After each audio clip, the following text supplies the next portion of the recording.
We have a process where faculty determine the equipment, and that's largely driven by the curriculum in a particular space.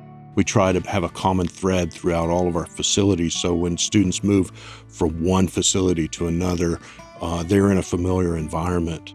Our philosophy is more about teaching framing rather than teaching hammer, which is one of our mantras that we use when selecting our equipment, that it's most important to teach the concepts behind the equipment, not the knob turning or the specific equipment itself. I'm Bill Crabtree. I'm the director of the Master of Fine Arts program at Middle Tennessee State University. We are in the Department of Recording Industry.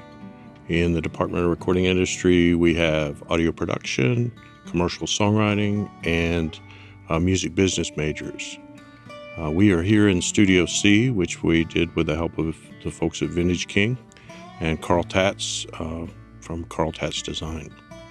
Well, of course, the school's known for the Department of Recording Industry. I mean, I say that just kidding, but it's really true. The program's been here for about 30 years. We're one of the first audio and music recording programs in the country, about 25 miles south of Nashville in Murfreesboro, Tennessee.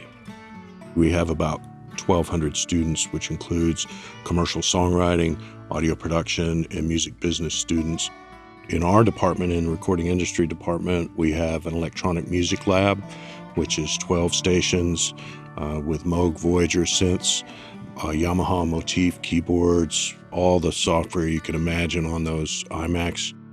And then we also have what we call the Digi Lab, which is our basic Pro Tools lab. That's a 16-station computer lab with Pro Tools on it. All in all, we have about 50 Pro Tools systems in our department. Well, the SSL 924 format is really easy to learn, and you can teach multiple concepts on that desk.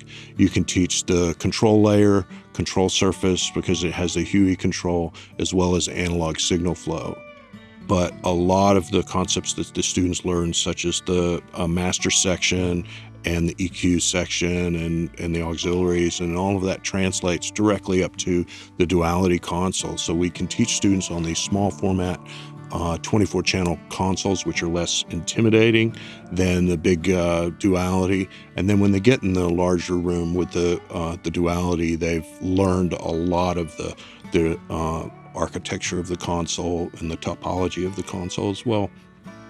Then it's really not much of a stretch to move over to the API Vision, which is a traditional inline console with computer control. It's also a surround console.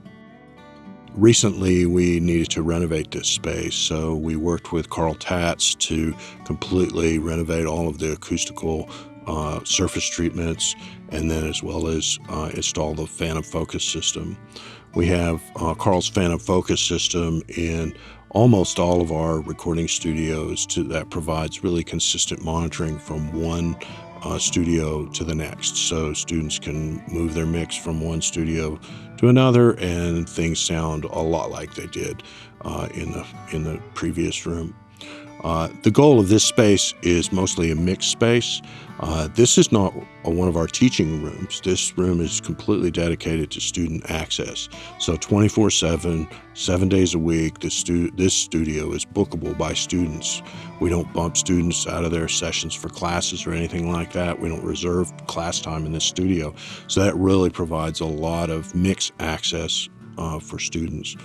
Since we also teach live sound and other formats, we feel like mixing is one of the most important skills that students need to learn, as well as critical listening, and that's why the monitors and the mix system is so important to us. Several of our faculty work with the guys at Vintage King. We have a great relationship with the folks up in Nashville as well as in the headquarters. They help us with advice on equipment, as well as kind of, what they think will work for our situation. They have events around NAMM and around other times of the year where we go up there and check out what they've got going on, things that are sponsored by a particular manufacturer or something like that. They also hold events specifically for students, so they're very helpful in that regard as well. Our mission is to help students, A, get jobs, and also be better people in society. So we really focus on communication skills, problem solving skills, as well as just the nuts and bolts of how to operate gear. So we really try to train them for not just studio recording, not just live sound, but everything. So we feel like students need to have a taste, a pretty deep taste of everything audio.